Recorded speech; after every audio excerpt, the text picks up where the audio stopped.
Hi everyone, this is Cookie from HubSpot. I am recording today a new, more updated Breeze Intelligence demo, and I would like to go through the new functionalities, but don't have like different, for not having like different videos, and then watch this one about Breeze Intelligence, another one about the enrichment coverage, and gonna try to cover everything. Just in one demo, the up-to-date one, and hopefully this one is going to solve all your questions and you will be able to see all the new functionalities. So first of all, as you probably know, Breeze Intelligence focus on the data enrichment. It also comes with form shortening, which is a way to better capture your leads whenever they're visiting your website. They see one of your forms. You enrich whatever information we have on our data sets after they put their email, and it wouldn't ask for that many properties or for that much information, making it easier for them to submit a form. And then you have the buyer intent, which is a way to found companies are looking at your website. But there are a few things to mention there because there is the team obviously is working on many different things, and I will mention a few things there. So first of all, this is what the enrichment looks like. So here we have a contact, and if I went to enrich a contact, it tells me that it can enrich 9 properties here, where we have country and region, state, region code, employment seniority, etc. So to enrich this contact, I just need to click enrich the record, and that will cost me 1 credit because we spend 1 credit per record. If I was to just enrich hotspot.com, then what happens is that will be another credit because those are 2 records. One is a contact, another one is a company. And this is an example of how it works with companies. In companies, you have an intelligence tab that shows you how many properties you can enrich right now, and it shows you information about that company. As you can see here, we have the industry, we have company keywords, we have location, we have technology, etc. So this could be useful to identify the um, the technology is being used by a company that you're targeting, and then based on that, you will be able to enrich that company, and maybe target it because maybe they're using one of your competitors. So if I were to enrich Aldi, which I love, here it just happens straight away. And this happened because once we acquire Clearbit, we are not integrating with that platform anymore. We got the technology. Now we rebuild that technology in HubSpot, which is Breeze Intelligence, and that allows to just do everything smooth in a smooth way. As you can see here, I enrich everything. And here I have the intent windows or car that is going to show me if this company visited my website, how many visits, unique visitors, and total page views. So that's pretty nice. You also have the enrichment coverage, and that's something that I'm going to show you in 1 second. And now that I'm finally logged in, I can show you here. So I have a filter, I think is company owner is known. And for people that don't have access yet to Breeze Intelligence because you're no part of any tiers, you would be able to check the enrichment coverage. And what this does is you select up to 100 records, and you can do it as many times as you want, and it will tell you from those 100 records how many companies we were able to enrich and how many properties we were able to enrich. And again, this is something that is available for any HubSpot customer. So if we go now again to the second page and I do the same, I will be able to check it again and again and again as many times as I want. So that's available for everybody. Then we have the form shortening. So this is a way to use it in a form and that form will enrich as much information as we can when you enter the email domain. So just to give you an example, if I was using a free domain, it would ask me for all the information because we don't know who the contact is, right? We don't have that information in our datasets. But if I was going to use my email address, then it would only ask me for the information that we don't know about this domain. Okay, so that's just an example. And for these, you can apply it to any HubSpot form. The only thing that you need to do is enabling the form shortening here and using the properties that we can enrich, which are in one of our knowledge base articles. If I'm not wrong, it would be in this one, yeah, that's the one. So there you can see how many contact properties we can enrich, how many company properties we can enrich, and also more will be added soon. Okay. Um, we now also have workflows, so you would be able to enrich use enrichment action within the workflows. So this is one, business intelligence enrichment, and you can enrich a record that could be, again, a contact or a company. For contacts, you do need an email domain to be able to enrich the contact. And for a company, you need a company domain. So here, what I am doing is a very simple workflow. I am just identifying what are the companies that have intent, because I have an intent property now that I'm going to show you in a second.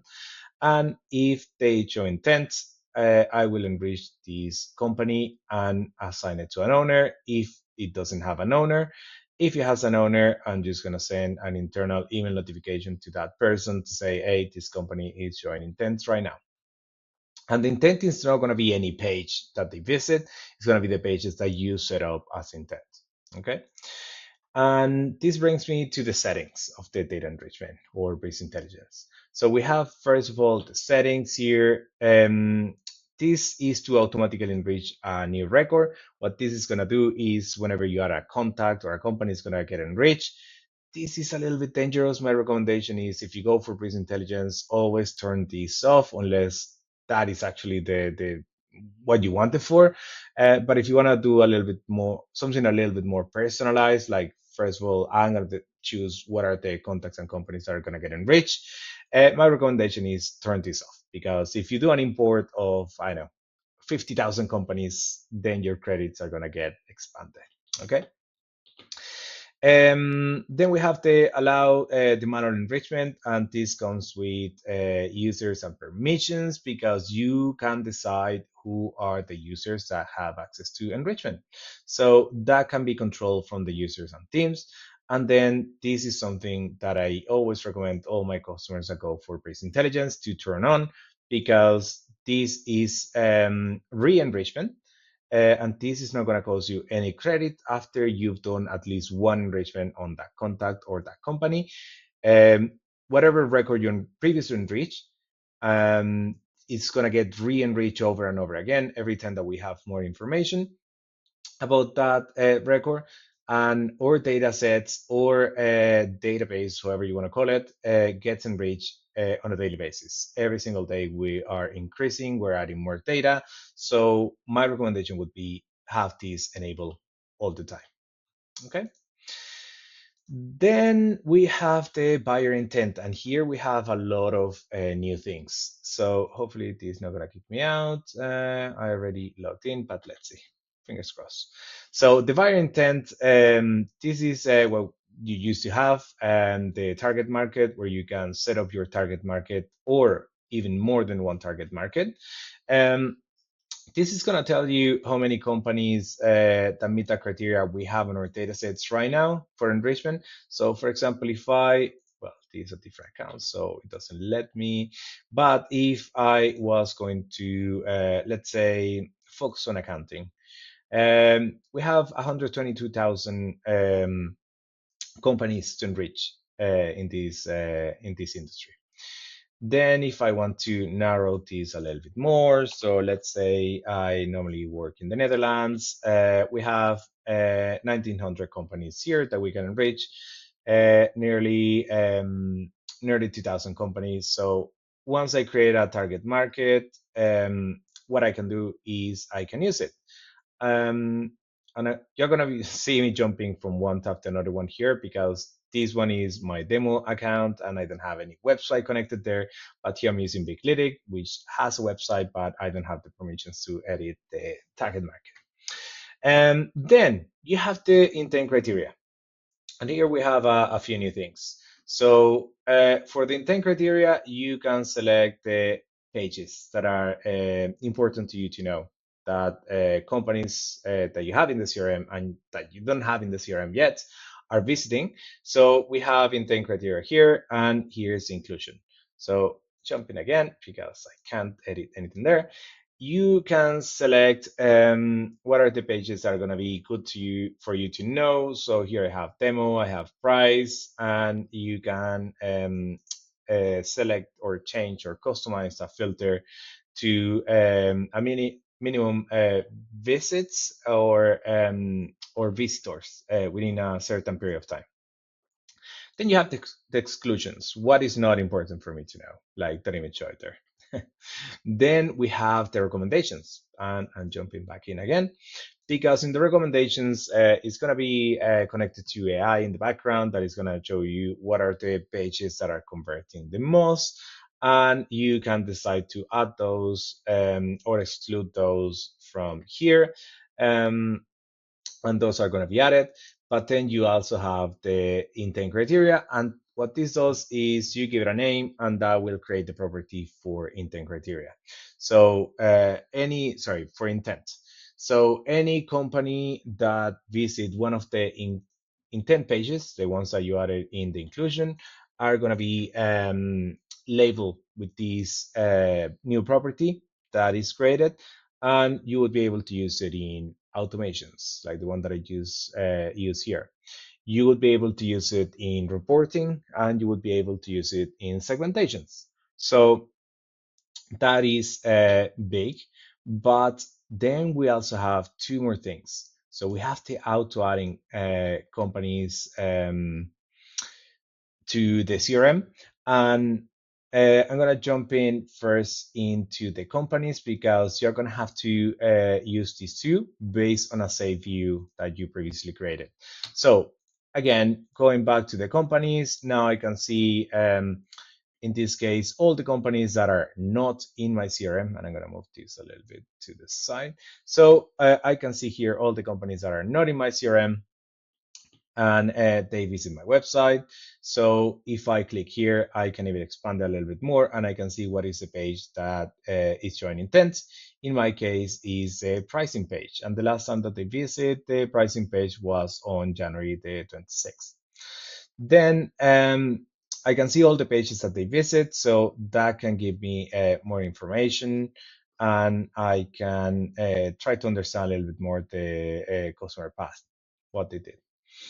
And this doesn't cost you any credits. You will only be using a credit when you add this company either to a static list, enroll in a workflow, or add them to a CRM, because then the company is going to be enriched. So you would be able to use a company for anything you need.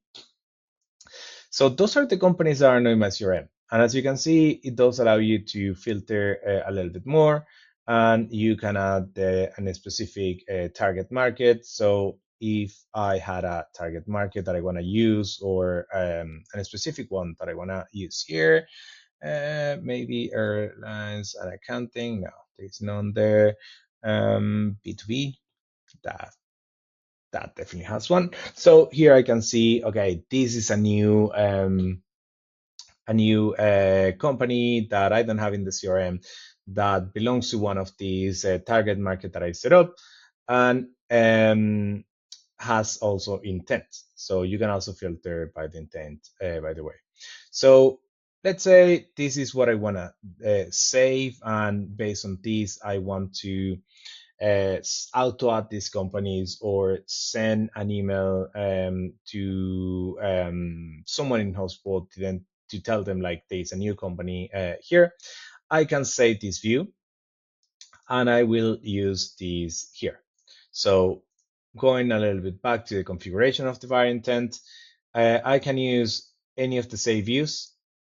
I can select the destination of where these companies can be created. I can select more than one, and I can set up a limit as well. So if I purchase 10,000 credits, maybe I can set up a limit of 2,000 a month. So then I'm ensuring that I'm not gonna go over that limit, and I'm not gonna get increased to the next tier, which would be 2,000 credit. Sorry, 20,000 credits. You can also set up an email digest, and what this does is going to send all these recent visits to my email, and I can choose to do that daily, weekly, monthly. You choose there. Okay. So that's why it is important to customize a little bit these and save these views. So you can extend the automation that you have in the buyer intent, but then you also have the companies that are in the CRM, and here you can play a little bit more with the different filters that open, because once they are in the CRM, you can expand this. You can verify if they are in a specific life cycle stage, or maybe they had a close loss deal. And what you can do after that is if they had a close loss and now they're visiting and they're showing intent again, what you can do is send it to the person who is the owner, and they will re-engage with this company. But yeah, it gives you the option to use more filters there. Moving on, this is also something that is new, and is also that uses basic intelligence and the audiences. And the idea of this is that you can target your audiences before they actually visit your website or they convert. So, sorry, no, before they visit the website, before they actually convert and they're in your CRM. So you would be able to use different filters like company domain, company size, industry, and technologies. And this is something that you would be able to use in audiences, and audiences is something that you can use in CTAs, is something that you can use in smart content, forms, pop-ups, etc. So you would be able to manage the content that you show to your potential customers based on the industry and before obviously they are company in your CRM. So they go to your website, they're going to see something different to like what other industry would see when they go to your website, or a landing page if your website is not created in HubSpot. Okay. Um, mm, mm, mm, mm. Here I have a couple of workflows. I haven't done much since the last time on this one. This is just examples, but here I have the buyer intent, and based on the intent and based on the different industry, I send them different kind of emails. Here, what I have is if the company is a contact shows high intent, then what I do is I enroll them directly in a sequence. But if it's not a decision maker, maybe I just nurture them and I send them marketing emails. And this is, I can't remember if I showed this in my last demo, but this is something that I created. It's just a dashboard that shows you what you can do after you enrich your companies. So here, what we have is all the target accounts with intent per owner. So these are all companies that I have them as target accounts. So they are the ones that I really want to sell, or maybe they are customers already, but I want to upsell them, cross sell them. Um, and what I can see here is all the owners, so all the sales reps or of those companies. And I can see here if I click. So if I was Sabine and I click here, Sabine can see my 3 companies. So here I have them, and I can reach out to them because I know they have their joint intent. Then I have the retargeting accounts per sales rep. So these are companies that well, these are reps, but the one that it shows there is the companies that had a close loss deal in the past, and now they are showing intent again. So those are accounts that I can retarget, and I might have a specific sequence for this scenario. Then I can see, for example, enriched companies. So all those are the companies that I enrich. And in the web technologies, I can see which one of them are using one of my competitors. So how many deals we have for those companies that are using one of my competitors. And here I am using the forecasted amount. So a lot of them are, Dan has some of them in discovery. So um, then I can see, for example, the specific forecasted amount, but then I can start playing with this a little bit more. So I can turn off some of these, and I can see how many of them are in meeting, qualification, and I can go more and more and more. So one, for example, there is in demo, opportunity analysis, or whatever. I can play a little bit with those filters and identify those companies and the revenue. Then I have another report, and this is something that I always bring up to customers because this shows me the close won deals per industry, and it's just counting the number of deals. So I am comparing 2024 and 2025. Even though I call it 2023 and 2024, but I have filters that got updated. Um, and here I can see there are 84 deals in the software and services industries. And that can give me insights like, okay, it's easier to close deals maybe in this industry, or product is better for that specific industry. But if you want to bring it to the next level, what you can do is instead of counting the deals per industry, you would be able to use the amount of the deals that close and sum that amount, and you would be able to see which one is the industry that is generating you more revenue. Because this could be the one that closed more deals, but it could be this one, the one that the deals were actually bigger and it brings me more revenue. So that's something that you can play around with.